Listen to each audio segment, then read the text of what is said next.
Okay ये everyone. तो भाई लास्ट क्लास के अंदर हमने कॉस्टिंग स्टार्ट कर ली थी। आप लोगों को बेसिक कॉस्ट का मतलब समझाया था, सिलेबस पे बात हुई थी, पेपर पैटर्न पे बात हुई थी, ठीक है, बिल्कुल बेसिक लेवल की बात हुई। फिर हमने कॉस्ट की क्लासिफिकेशंस को देखा था। उस कॉस्ट की क्लासिफिकेशन के अंदर सबसे पहली कॉस्ट जो हमने देखी थी कॉस्ट क्लासिफिकेशन में, कॉस्ट क्लासिफिकेशन जिसमें हमने बात करी थी सबसे पहले फिक्स कॉस्ट पे, फिर हमने बात करी थी वेरिएबल कॉस्ट पे, फिर हमने बात करी थी सेमी वेरिएबल कॉस्ट पे, और आखिरी में हमने बात करी थी स्टेप फिक्स कॉस्ट पे। ठीक है, लास्ट लेक्चर आप सब लोगों के पास अवेलेबल भी है, ठीक है, इसको देख भी सकते हैं वापस से ना। आज हम बात शुरू करेंगे इन्हीं कॉस्ट से, लेकिन इन कॉस्ट के ग्राफ से, ग्राफिकली इनकी प्रेजेंटेशन कैसे होती है। क्योंकि एमसीक्यूज में समटाइम्स आपको इस तरीके से क्वेश्चंस आते हैं जिसमें वो आपको एक ग्राफ दे देता है और पहचानने को बोलते हैं कि ये कौन सी कॉस्ट है, या फिर समटाइम्स वो आपको कॉस्ट बोल देता है, बोलते हैं भाई इनमें से पहचानो कौन सा ग्राफ सही है, या फिर sometimes it can be like कि इसके अंदर आपको थोड़ा सा ड्रॉ करने को भी आता है। लेकिन पहले आता था, अब इतना रिसेंट टाइम्स के अंदर उतने इतनी चीजें ड्रॉ करवाना छोड़ दिए, लेकिन स्टिल आप लोगों को सबको नेचर पता होनी चाहिए कि किस तरीके से कॉस्ट क्या करती है, मूव करती है, बिहेव करती है। सबसे पहले फिक्स कॉस्ट का ग्राफ बनाते हैं। फिक्स कॉस्ट का ग्राफ कुछ होता है इस तरह से, यहाँ पे आ जाते हैं हमारे पास कॉस्ट और यहाँ आ जाता है हमारे पास यूनिट्स। फिक्स कॉस्ट का graph is like this. So as you can see ये जो लाइन है ये रिप्रेजेंट कर रही है फिक्स कॉस्ट को। अब यूनिट 0 है, 5 है, 10 है, 15 है या 20।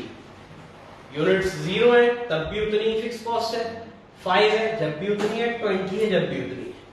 तो फिक्स कॉस्ट की डेफिनेशन भी यही है, fix cost is a cost which remains constant without changing as per the change in output, यानी वो उस चेंज के हिसाब से मूव नहीं करती है, लेकिन चेंज होती है। मैंने आपको लास्ट क्लास में बताया था फिक्स कॉस्ट भी चेंज होती है लॉन्ग टर्म में। तो ये हो गया ग्राफ फिक्स कॉस्ट का, ठीक है। दूसरा ग्राफ वेरिएबल कॉस्ट का बनाते हैं। वेरिएबल कॉस्ट का ग्राफ ये आपके एक्सिस पे कॉस्ट इधर आ जाते हैं आपके यूनिट्स 0, 5, 10, 15, 20। और fixed cost graph looks like this. I am sorry, variable cost.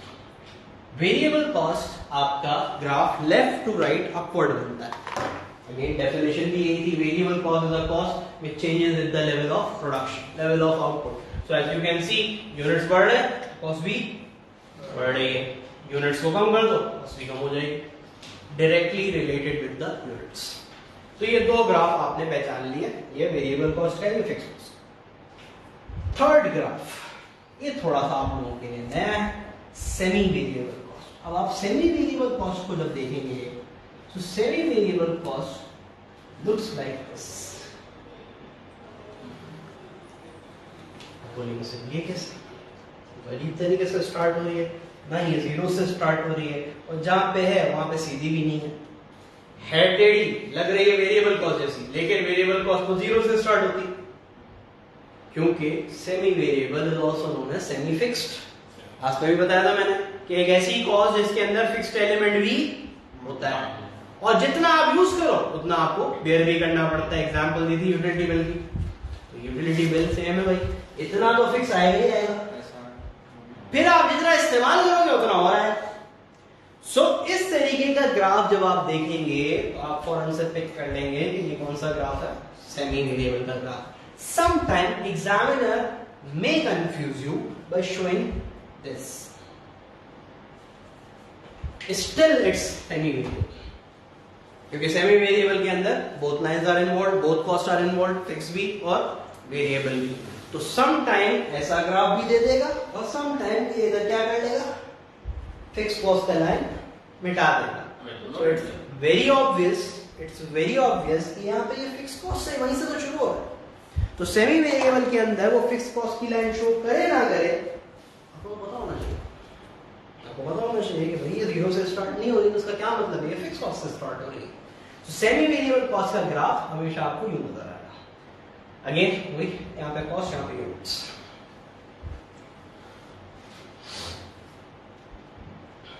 फिर इसके बाद अब स्टेप फिक्स कॉस्ट की बात करते हैं। ऑनलाइन स्टूडेंट्स, सॉरी आप लोगों को रिमाइंड करना भूल गया मैं। जितने भी लोग अटेंड कर रहे हैं बेटा जरा अटेंडेंस मार्क कर दे, ठीक है, प्रेजेंट मार्क कर दे जल्दी से। कौन सा? ये नहीं, इसके लिए आपको क्या करना पड़ेगा, जो कॉस्टिंग वाले से पेजेस है ना उसको फोटो कॉपी करना, पूरी चेंज नहीं करो, ठीक है। अब स्टेप फिक्स कॉस्ट की बात करते हैं। स्टेप फिक्स कॉस्ट में यहाँ बना लेता हूं। स्टेप फिक्स कॉस्ट का ग्राफ इसके नाम की तरह ही है, ये कुछ ऐसा लगा होता है क्योंकि इसकी नेचर भी यही है भाई। स्टेप फिक्स कॉस्ट मैंने आपको बताया था up to a certain units वो फिक्स रहता है, but after a certain limit वो इंक्रीज हो जाता है। एग्जांपल दीजिए सुपरवाइजर वाली। एक और एग्जांपल देता हूं, डेप्रिसिएशन। नाम सुना है सब लोगों ने, पता है सब लोगों को क्या होता है कि जब भी कोई नॉन करंट एसेट इस्तेमाल होता है तो उसकी वैल्यू उसकी यूजफुल लाइफ के अंदर डिवाइड कर दी जाती है। सो अगर मैं स्ट्रेट लाइन मेथड की बात करूं तो हर साल आप सिंपल क्या करते हो, जो आपकी मशीनरी है या जो आपका इक्विपमेंट है उस पर आप 10% 20% लगा देते हो, डेप्रिसिएशन आ जाती है। It's a fix cost, right? Every year it's fix, but now your production is increasing. अब एक लिमिट के बाद अब आपको 2 मशीन्स की जरूरत है। सपोज एक मशीन आपकी 80,000 यूनिट बना सकती है मैक्सिमम, तो 50,000 बन रहे थे, फिर 60,000 हुए, फिर 70 हुए, अब 80 हो गए। एक मशीन चल रही थी, लेकिन अब और प्रोडक्शन करनी है तो कितनी मशीन आ गई? अब जैसे ही 2 मशीन आई तो 2 मशीन की डेप्रिसिएशन लगेगी, मशीन 1 की भी डेप्रिसिएशन होगी और मशीन, तो फौरन से क्या हो जाएगी, कॉस्ट डबल, फिर वो वापस से फिक्स हो जाएगी एक टाइम तक। तो ये भी एक एग्जांपल है। तो बस नेचर पिक करें, हो सकता है वो कोई थर्ड एग्जांपल दे दे एमसीक्यू।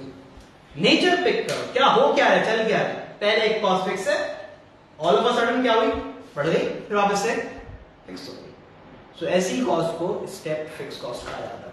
तो ये हो गई आपकी 4 कैटेगरीज जो लास्ट क्लास में मैंने समझाई थी, उनके ग्राफ मैंने बना दिए। अब टेक्निकल बात शुरू हुई।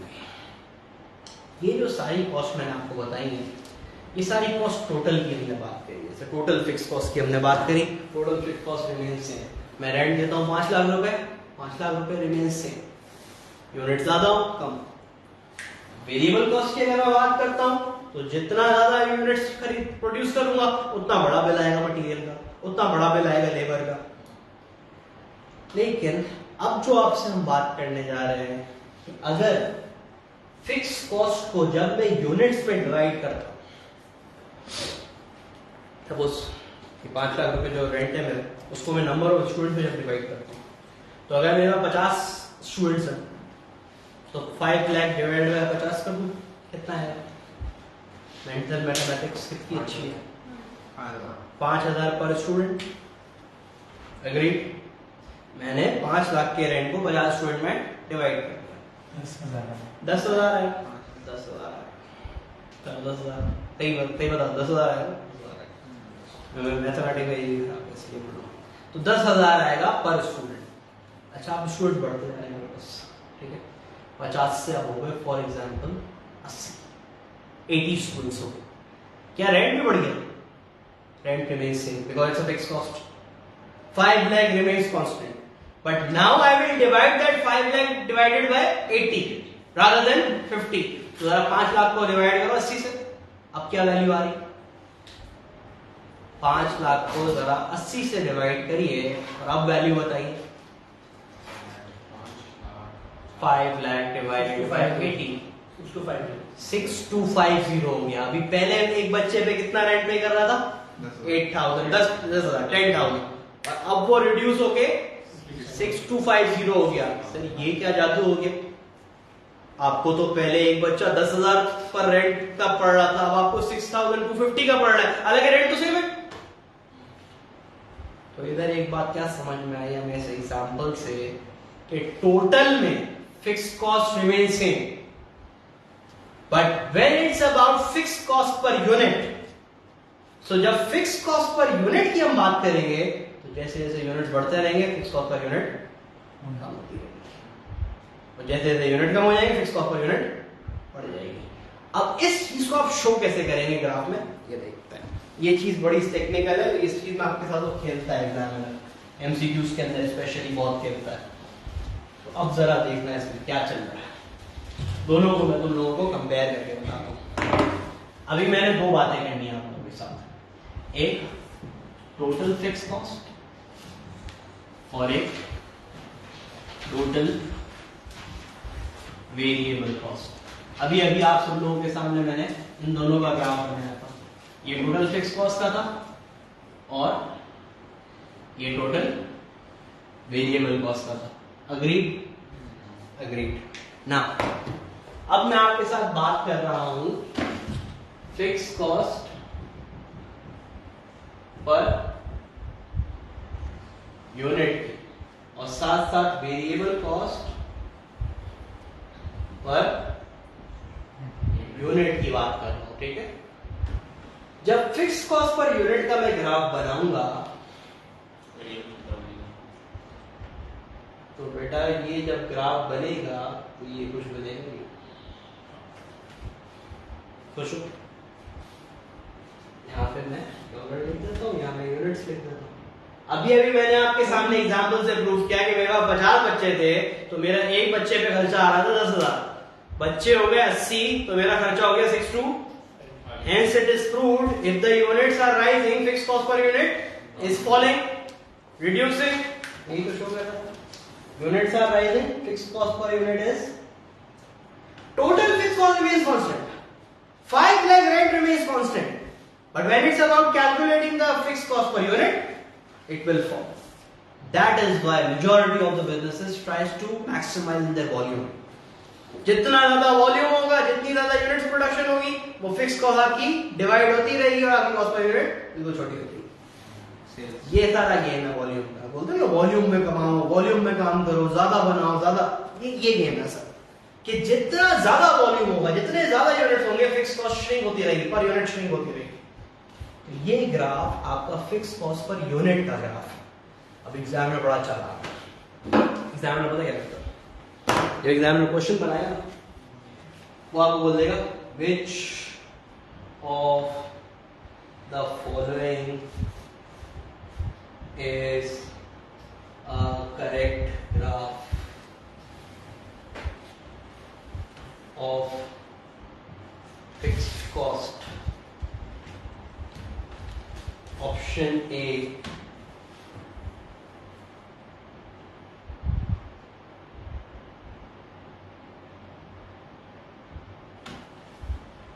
ऑप्शन बी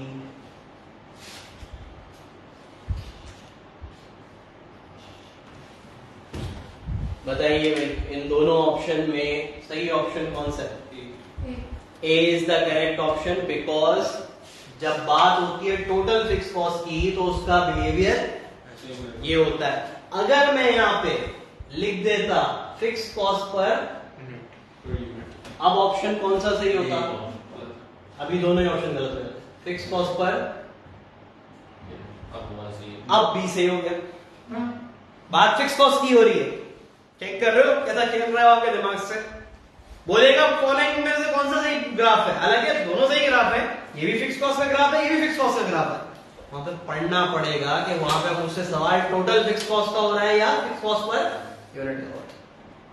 भाई ये टेक्निकल थोड़ी सी वो आपके साथ गेम खेलता है, यहीं पे बच्चा मार खा जाता है, वर्डिंग सही पढ़ता नहीं है, जज्बाती हो जाता है। अक्सर लोगों ने जज्बाती होकर यही करा होता है, फिक्स कॉस्ट सबको पता होता है, फिक्स कॉस्ट ऐसी नजर आती है तो बस देखा नहीं फिक्स कॉस्ट, इसको टिक कर दिया। भाई वो गलत हो जाएगा। अगर वो फिक्स कॉस्ट पर यूनिट का सवाल पूछ रहा है तो ग्राफ इज दिस। सिमिलरली अब आ जाते हैं वेरिएबल कॉस्ट, ठीक है। ये तो बात आपको आ गई समझ में कि फिक्स कॉस्ट पर यूनिट का ग्राफ ऐसा होगा। टोटल वेरिएबल कॉस्ट में मैं आपको ग्राफ समझा चुका हूं, यूनिट बढ़ रहे हैं, कॉस्ट भी बढ़ रही है। ये आ गए यहाँ पे यूनिट्स, ये आ गई कॉस्ट। सो वेरिएबल कॉस्ट क्या आपको यहाँ पे नजर आ गई। But when we talk about variable cost per unit तो आपको देख के बड़ी हैरानी होगी कि वेरिएबल कॉस्ट पर यूनिट का जो ग्राफ है इट लुक्स लाइक दिस। बोलिए सर ये क्या है?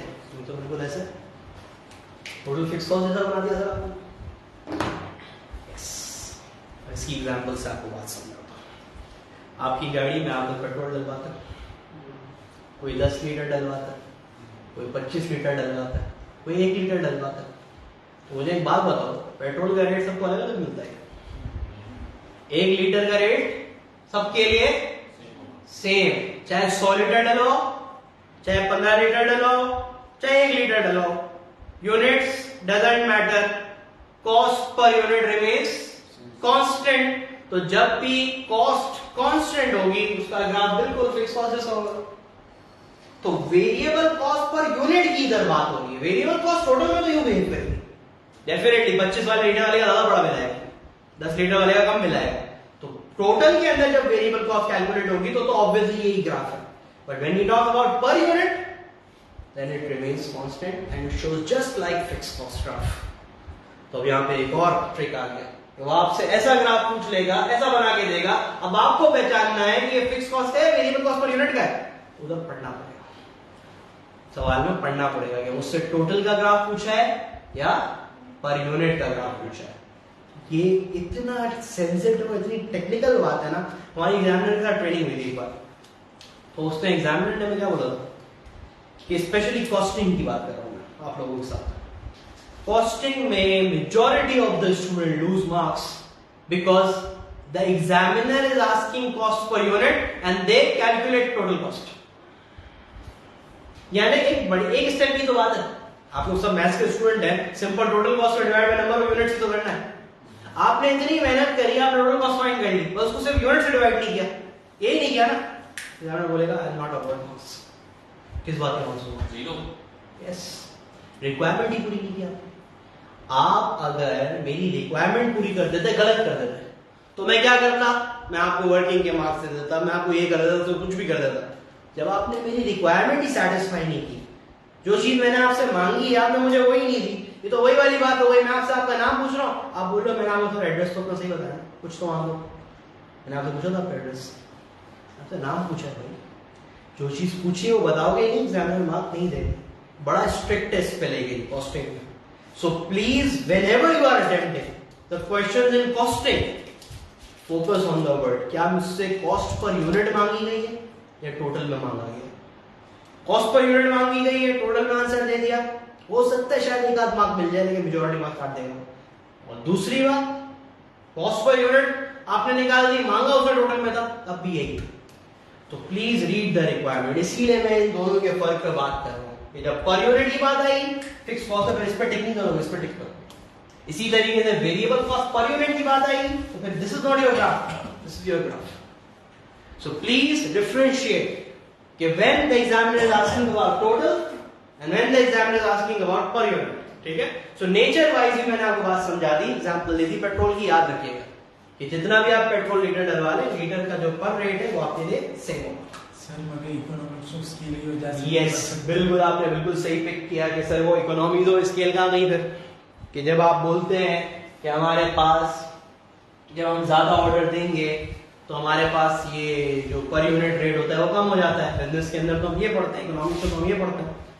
बेटा जब आप लोग कुछ ग्राफ्स वगैरह बनाते हो किसी भी जगह पे, चाहे इकोनॉमिक्स में हो या कॉस्टिंग में हो, हम कुछ अजम्पशंस रखते हैं, कुछ अजम्पशंस होती हैं किसी भी थ्योरी को प्रूफ करने के लिए। इसमें अजम्पशन यही है कि इस वक्त आपको कोई डिस्काउंट वगैरह इस तरीके की कोई चीज ऑफर नहीं हो रही है। अजम्पशन है ऑल रिमेन्स सेम, इस वक्त आपके लिए कोई इस तरीके का रिवॉर्ड नहीं है, तो इसलिए इस चीज को हम यहाँ पे अप्लाई नहीं करेंगे। बिजनेस के अंदर अप्लाई होता है। यूनिट्स बढ़े तो फिक्स कॉस्ट की वो बढ़ सकती है कि अगर 80 स्टूडेंट्स आ गए तो जगह भी चाहिए होगी, ये भी कॉन्सेप्ट है ना। तो बात ये है फिर वो सिट्रस बरबस वाला कॉन्सेप्ट आ जाता है कि भाई बाकी चीजों को बस कांस्टेंट रखो, हर चीज चेंज करोगे तो थ्योरी प्रूफ नहीं होगी।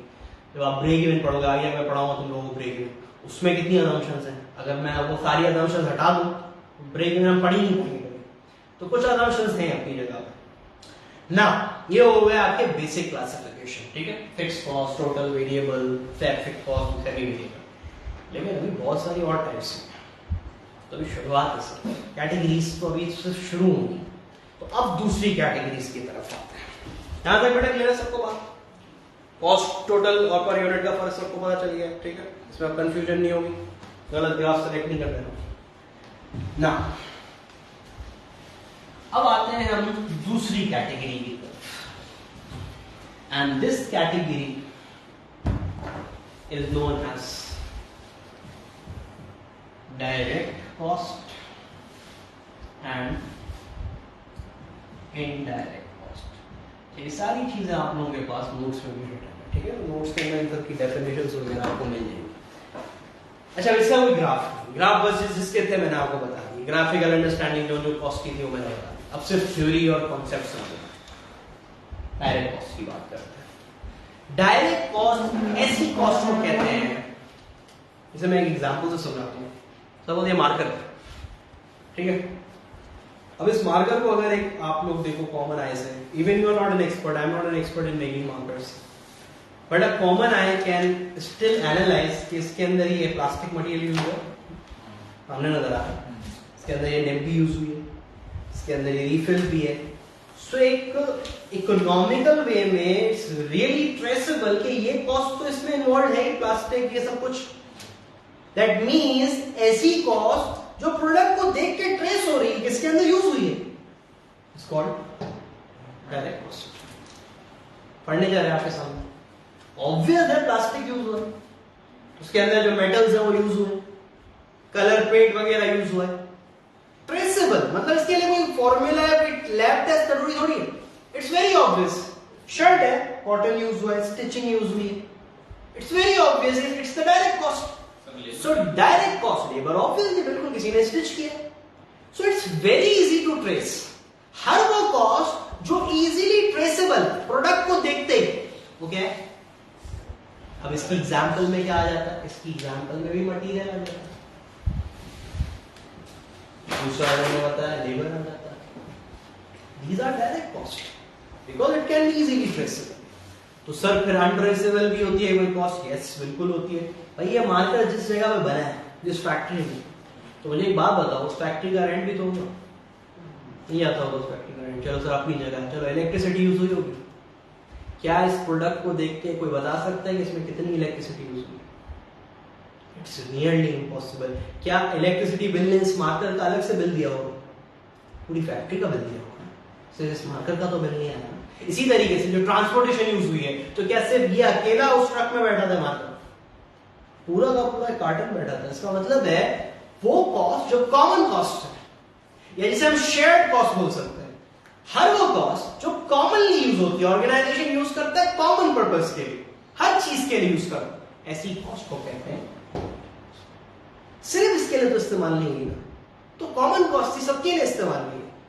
तो वो कॉस्ट जो स्पेसिफिकली इस प्रोडक्ट के लिए यूज हुई है, दैट इज डायरेक्ट, एंड वो कॉस्ट जो सबके लिए यूज हुई है, शेयर हुई है, that is indirect. So indirect के अंदर हमारे पास एग्जांपल क्या आ जाती है? Again rent.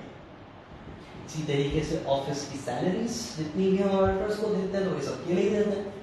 फिर आपके पास आ जाता है electricity. So these are the examples of indirect cost। इसी तरीके से जिस जगह पे मार्कर बना है, और सिक्योरिटी गार्ड भी तो बैठा हो, नजर आ रहा है कितनी सिक्योरिटी है इसकी? कैसे नजर आ सकता है सर? इससे इसके लिए थोड़ी रखा था सिक्योरिटी गार्ड, तो कॉमनली सबको सिक्योरिटी दे रहा था, इसको भी सिक्योरिटी मिली। तो ये बात समझ में आ गई आप लोगों को, डायरेक्ट कॉस्ट और इनडायरेक्ट कॉस्ट में फर्क समझ आ गया। अच्छा, अभी इसका एक और नाम भी है, डायरेक्ट कॉस्ट और इनडायरेक्ट कॉस्ट का एक और नाम भी है, तो वो अपने पास नोट्स में लिखना चाहते हैं लिख लें, लिखा हुआ अगर पहले से सही है। डायरेक्ट कॉस्ट को हम प्राइम कॉस्ट भी बोलते हैं। इसी तरह से इनडायरेक्ट कॉस्ट को हम कहते हैं ओवरहेड्स। तो ये टर्म कभी आ जाए तो घबरा नहीं जाइएगा, एक ही बात है, ठीक है भाई। सो डायरेक्ट कॉस्ट और इनडायरेक्ट कॉस्ट, इन दोनों में भी फर्क समझ में आ गया। ये एक और क्लासिफिकेशन हो गई। अच्छा, आपके दिमाग में सवाल नहीं आया, मैं खुद ही पूछ लेता हूँ। मटेरियल जो है वो कॉमनली सबके लिए इस्तेमाल है? नहीं, मटेरियल तो सिर्फ इसके लिए तो जितना मटेरियल यूज हुआ उसकी कॉस्ट में उससे डायरेक्ट ही है। जैसे कोई स्क्रू है वो तो इनडायरेक्ट है, वो इनडायरेक्ट मटेरियल कहलाएगा। अगर फॉर एग्जांपल एक मशीन है, उसके अंदर स्क्रू वगैरह आ रहे हैं, वो मशीन तो सबको बना रही है ना, तो वो इनडायरेक्ट कैटेगरी में आता है। लेकिन अगर ये जो है मार्कर, इसमें तो ये जो कैप है ये इसी प्रोडक्ट के अंदर फिट हुआ है, so this material belongs to जो बिल है वो सारे वो टोटल में ना, हम तो यहाँ पर यूनिट की बात कर रहे हैं, यूनिट के अंदर जितनी कॉस्ट चार्ज हुई है पर्टिकुलरली इस प्रोडक्ट के लिए चार्ज हुई है ना, तो हम डिवाइड नहीं कर सकते किसको? उसको इलेक्ट्रिसिटी उसमें बिल्कुल एक एवरेज आप निकाल सकते हैं, लेकिन कैटेगरी नहीं है। हम तो यहाँ पे कैटेगरीज पढ़ रहे हैं ना, कैटेगरी क्लासिफिकेशन ये नहीं बोलती। क्या क्लासिफिकेशन उन कॉस्ट को क्लासिफाई करती है डायरेक्ट जो पर्टिकुलरली डायरेक्टली इन्वॉल्व है, प्रोडक्ट को ट्रेस हो सकते हैं, इसको देख के प्रोडक्ट को ट्रेस किया जा सकता है कि ये कॉस्ट इसी प्रोडक्ट की है, बाकी सारी कॉस्ट इनडायरेक्ट। अब सवाल ये आता है स्टूडेंट्स की तरफ से कि सर आपने अभी बताया वेरिएबल कॉस्ट की एग्जांपल जब दी थी, उसमें भी मटेरियल डाला था, उसमें भी लेबर डाला था।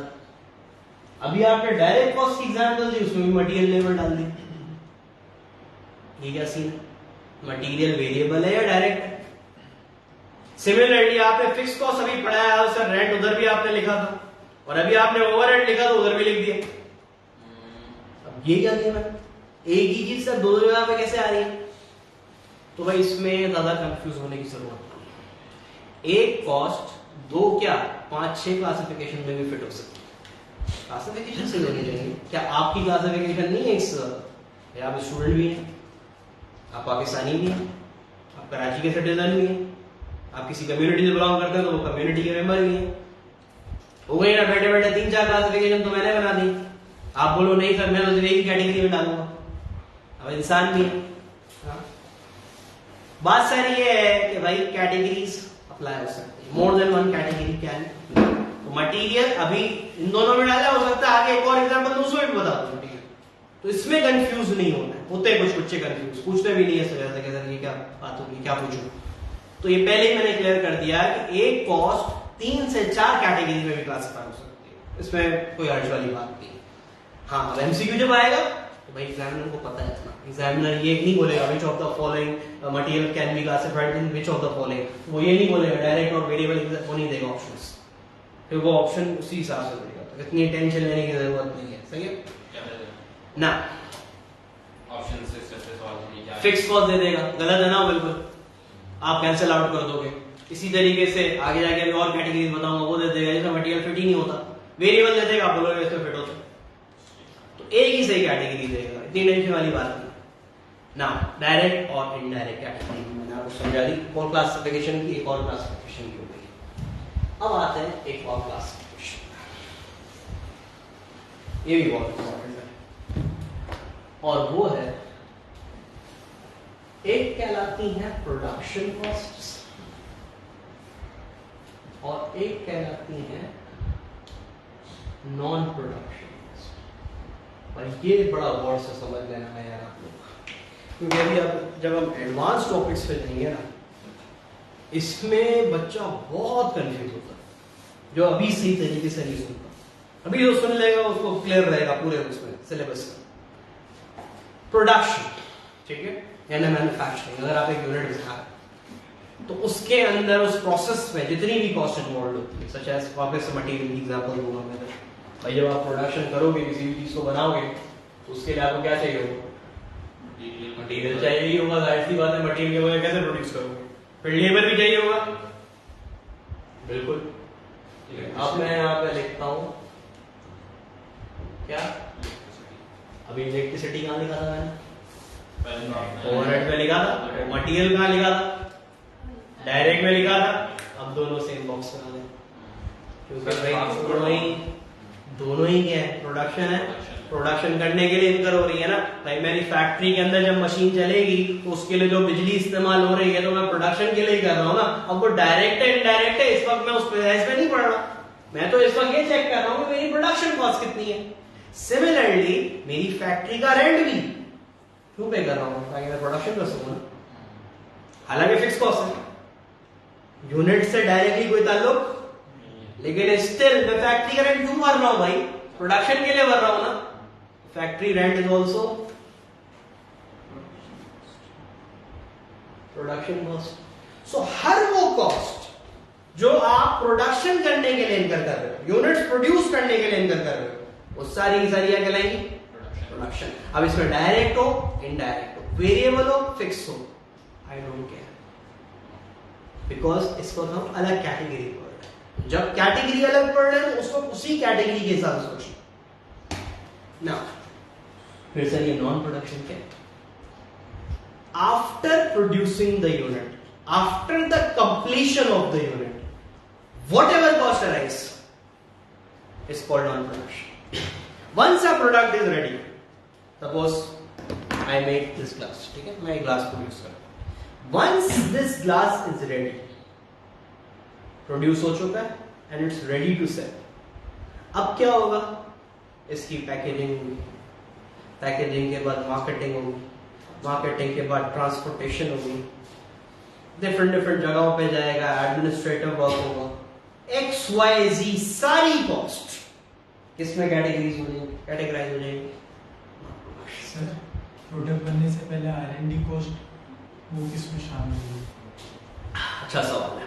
प्रोडक्ट बनने से पहले सर जो कॉस्ट आती है, अब इसमें बहस है, डिबेट, बहुत एडवांस लेवल का सवाल पूछ लिया. इसमें होता है IAS apply. IAS international accounting standards को कहता है, ठीक है. IAS के कुछ रूल्स हैं. उन रूल्स के हिसाब से IAS ये बोलता है कि अगर आप एक रिसर्च कर रहे हो, उस रिसर्च एंड डेवलपमेंट में आपको ऐसा लगता है कि ये रिसर्च आगे जाके एक एसेट बन जाएगा मेरा, मैं इसका ट्रेडमार्क ले लूंगा, एक लॉ राइट ले लूंगा, कॉपीराइट ले लूंगा, तो ये आपकी जो चीज बन रही है उसका कॉस्ट है, उसकी पार्ट ऑफ कॉस्ट है, तो मैं उसको प्रोडक्शन कॉस्ट में ट्रीट करूंगा. लेकिन अगर IAS बोलता है, इंटरनेशनल अकाउंटिंग स्टैंडर्ड बोलता है कि आप अनश्योर है कि जो चीज आप खर्च कर रहे हैं, अभी मैं रिसर्च कर रहा हूँ, मैं अभी मार्केट के अंदर सर्वे कर रहा हूँ, I don't have any objective कि आगे एसेट बनेगा नहीं बनेगा, जस्ट अ रिसर्च एंड सर्वे, उस पर जितनी भी कॉस्ट आ रही है ये बोलते हैं उसको एक्सपेंस बनाओ. This is not your production, this is just a normal expense, marketing expense एक तरह सॉर्ट ऑफ. तो ये थोड़ी सी फिर वो फाइनेंशियल अकाउंटिंग की तरफ बात चली जाती है. इधर हम चीजों को सिंपल कि अगर मैन्युफैक्चरिंग के अंदर कोई चीज इस्तेमाल हो रही है, that is part of production. और आसान कर देता हूं आप लोगों के लिए. एक मैन्युफैक्चरिंग बिजनेस है, एक होती है फैक्ट्री, फैक्ट्री सब समझते हैं जिस जगह पे गुड्स बनते हैं फिजिकली, और एक होता है ऑफिस. ऑफिस में क्या होता है? कस्टमर डीलिंग होती है, मार्केटिंग होता है, डॉक्यूमेंटेशन होती है, ये सारे मैटर्स देखे जाते हैं, राइट. वहां पे प्रोडक्शन, वहां पे मजदूर आपको नजर, वहां पे मशीनरीज आपको नजर नहीं आएंगी. ऐसे ही है फैक्ट्री से रिलेटेड जितनी भी चीजें, ऑलमोस्ट सारे खर्चे क्या है? प्रोडक्शन. फैक्ट्री में प्रोडक्शन ही होती है. अब फैक्ट्री के अंदर उसकी सुपरवाइजर की सैलरी, फैक्ट्री का रेंट, फैक्ट्री के अंदर मशीन का रिपेयर, फैक्ट्री के अंदर जो भी कुछ हो रहा है वो सारे खर्चे मेरे क्या हैं. और ऑफिस से रिलेटेड जितने भी खर्चे हैं, मार्केटिंग, एडमिनिस्ट्रेशन, डॉक्यूमेंटेशन, आपका बैड डेट्स, जितने भी चीजें सब. फिर बता रहा हूँ इसका डिफरेंस रखना बहुत जरूरी है कॉस्टिंग के स्टूडेंट के लिए, क्योंकि आगे जाके बहुत सारे क्वेश्चंस के अंदर वो मिक्स करके देगा, वो अलग से आपको कैटेगरी थोड़ी बना के देगा. तो आपसे वो बोलेगा कॉस्ट ऑफ यूनिट निकालो. अब बच्चा क्या करता है, पता उसको होता नहीं है कि भाई तो नॉन प्रोडक्शन है, उसको क्यों डाल रहे हो प्रोडक्ट की कॉस्ट में? कोई सेंस बनता है? जब एक नॉन प्रोडक्शन कॉस्ट है उसको प्रोडक्ट की कॉस्ट में क्यों इंक्लूड करो? एग्जामिनर वहां पे आपको गाइड करने नहीं आएगा कि बेटा ये क्या कर रहे हो, वो बोलेगा उसको पता है, वही अज्यूम करेगा बच्चे को पता है कि प्रोडक्शन कॉस्ट और नॉन प्रोडक्शन कॉस्ट में क्या फर्क है. सो प्लीज इनमें भी डिफरेंशिएट करें. प्रोडक्शन कॉस्ट अलग है, नॉन प्रोडक्शन कॉस्ट अलग है. नॉन प्रोडक्शन कॉस्ट की मैंने आपको एग्जांपल्स बता दी, क्या क्या? एडवर्टाइजमेंट हो गई, बैड डेट्स हो गए, आपकी ऑफिस की सैलरीज हो गई, ऑफिस का रेनोवेशन हो गया, ऑफिस के रिपेयर्स हो गए, ऑफिस की इलेक्ट्रिसिटी हो गई, ऑफिस से रिलेटेड एडमिनिस्ट्रेटिव रिलेटेड जो भी चीजें सब की सब नॉन प्रोडक्शन कॉस्ट.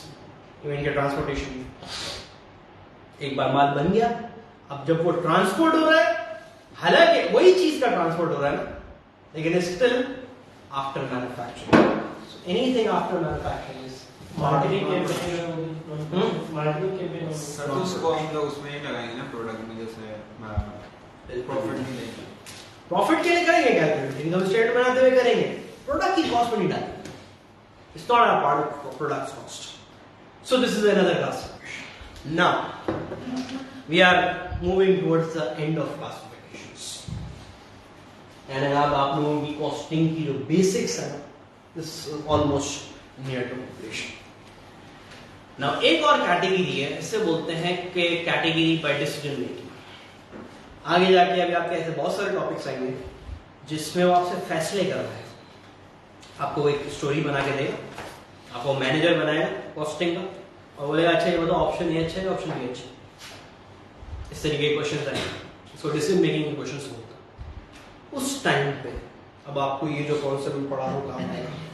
क्या है और आखिरी टाइप क्या है कॉस्ट क्लासिफिकेशन में, एक कहलाती है रेलेवेंट कॉस्ट,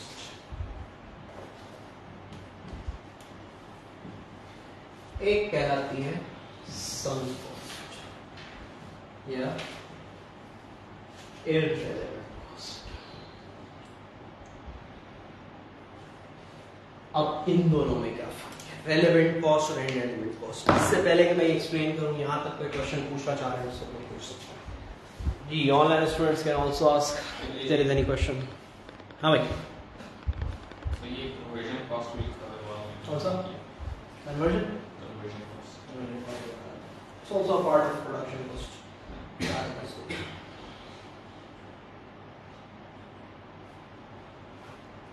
जी भाई, नो क्वेश्चंस? चल बात शुरू करते हैं रेलेवेंट कॉस्ट से। अक्सर हमारी जब डिस्कशंस हो रही होती हैं, कोई डिबेट हो रही होती है, तो कोई बंदा इधर उधर की बातें करता है तो हम क्या बोलते हैं, भाई ये इररिलेवेंट बातें नहीं करो, रेलेवेंट टॉपिक पे आओ। जैसे ये यानी मुद्दे पे आओ, टॉपिक पे आओ, ये क्या इधर उधर की बातें क्या करते हैं। यानी इसका मतलब ये हुआ कि we all know the difference between relevance and irrelevance. अब कॉस्ट में इसका क्या ताल्लुक? देखो बेटा, जब भी कभी हम कोई फ्यूचर डिसीजन लेते हैं ना, यानी अभी हमने लिया नहीं होता, keep my words in your mind, हम डिसीजन कोई लेने वाले हैं। अब जब मैं ये डिसीजन लेने वाला हूं तो मैं प्लानिंग करूंगा कि यार अगर मैं ये कर लेता हूं फैसला तो इसमें ये खर्चा होगा, वो खर्चा होगा। फॉर एग्जाम्पल, छोटी सी एग्जाम्पल देता हूं, अभी आप लोगों का ए लेवल हो जाएगा, आप लोग बहुत सारे लोगों ने सोचा होगा कि जैसे ए लेवल होगा मैं यूनिवर्सिटी के लिए बाहर अप्लाई करूंगा, I will move to Australia. ठीक है, अभी डिसीजन लिया नहीं है, लोगे डिसीजन। अब जब ये डिसीजन तुमने लेना है तो डेफिनेटली बहुत सारे खर्चे, यूनिवर्सिटी की फीस है, वहां का अकोमोडेशन है, वीजा का खर्चा है, टिकट का खर्चा है, XYZ सारे खर्चे हैं, राइट? अभी हुए नहीं है, अभी आपने पे नहीं किए हैं। ये खर्चे जब होंगे जब आप अपना डिसीजन लेंगे, और अगर नहीं ले तो ये खर्चे बच जाएंगे। Means this is a relevant cost. हर वो कॉस्ट जो मेरे फैसले से चेंज हो, मेरे डिसीजन लेने से चेंज हो, इंक्रीज हो या डिक्रीज हो, मेरे डिसीजन से हो, ऐसी कॉस्ट क्या बोलते हैं? Relevant cost. तो सर फिर इररिलेवेंट क्या हुई? सेम, वो कॉस्ट जो मेरे फैसले लेने की वजह से चेंज ना हो सके, या वो कॉस्ट जो मैं ऑलरेडी पे कर चुका हूं, अब वो वापस नहीं आने वाली है, इसीलिए कहा जाता है संक कॉस्ट। इसका वर्ड यूज क्या किया? संक कॉस्ट, डूब गई।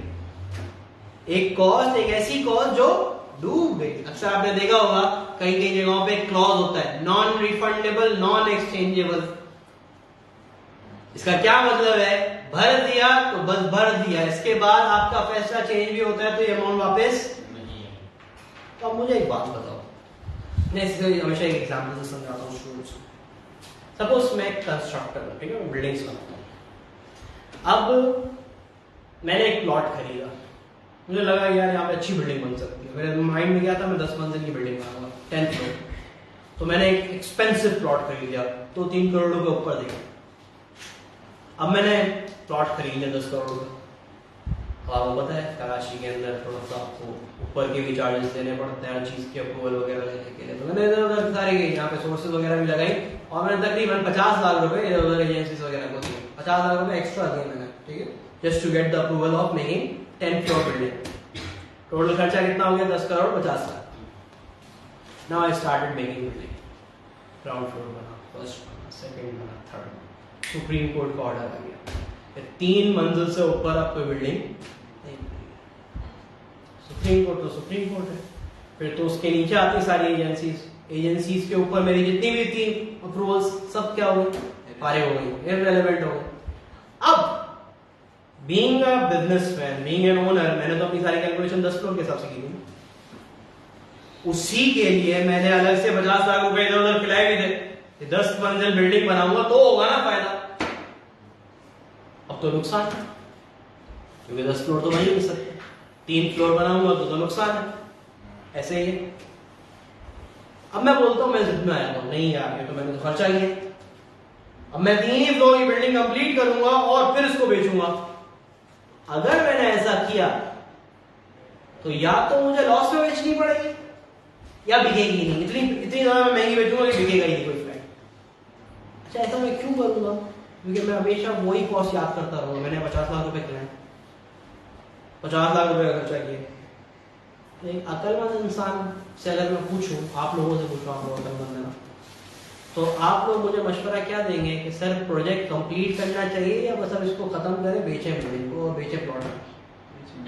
सर प्लॉट बेच के नहीं करते, फायदा नहीं है आपके बिल्डिंग बनाने का। आप जितनी भी अच्छी बिल्डिंग बना लें, अल्टीमेटली लॉस और बढ़ेगा ही, कम नहीं होगा। जो हो गया है सर उसे भूल जाए, जाने दें, क्योंकि वो कॉस्ट डूब गई है। भाई कभी कभार बिजनेस में लॉस भी तो होता है, लॉस भी तो बेयर करना सीखो। हर बार प्रॉफिट थोड़ी होता रहेगा, कभी कभार कॉस्ट जाया हो जाएगी। हम में से बहुत सारे लोग जिद्दी होते हैं, लॉस बर्दाश्त ही करने के लिए तैयार नहीं हो। भाई ये कौन सी लॉजिक है? कितने ऐसे मेरे फ्रेंड्स हैं, गोल्ड लिया था किसी टाइम पे बहुत महंगा, अब गिरे जा रहे, बैठे हुए इंतजार करने यार लॉस में क्यों करें, वापस फायदा हो, बैठे हुए जिंदगी भर रख लिया, बेच ही नहीं रहे। शेयर खरीदी, फॉर एग्जाम्पल एक शेयर प्राइस थी 100-150 रुपए का, कम होते गया 25 रुपए का, अब इंतजार में नहीं, वापस से होगा जब बेचेंगे। तो भाई आप हमेशा अपने पास्ट को याद रख के फ्यूचर के डिसीजंस क्या कर रहे हो, खराब कर रहे हो। समटाइम्स आपको देखो, बिजनेस का ऑब्जेक्टिव डोंट और प्रॉफिट मैक्सिमाइजेशन, आपने हमेशा सुना होगा that you need to maximize your profits, but sometimes according to the situation you have to minimize the loss. Sometime business के ऑब्जेक्टिव में से एक ऑब्जेक्टिव होता है लॉस मिनिमाइजेशन। कभी कभार लॉस को बर्दाश्त करो, मिनिमाइज करो, खत्म, रोको उधर। लेकिन ये वो इंसान करेगा जिसको इन दोनों में फर्क पता है, क्योंकि उसे पता था, ऐसा बिल्डर मुझे पता होना चाहिए भाई जो 50 लाख रुपए गए वो डूब गए, उसको याद करके उसको सोच के मैं मजीद क्यों नुकसान करूं? ये तो स्टुपिडिटी है। इसीलिए मैं बोलता हूं हमेशा sunk cost is just like your ex. Sunk cost भी आपके एक्स की तरह होता है, भूल जाओ तो अच्छा है, याद करते रहोगे तो दुख होता रहेगा, हाँ तकलीफ में रहोगे। Simple, leave it, it's your past, move ahead, look forward. हर चीज नहीं होती आज से, तो आप उसको बस सोचते ही हो और बस सोच के रोते ही रहोगे। Sometimes it's better to forget.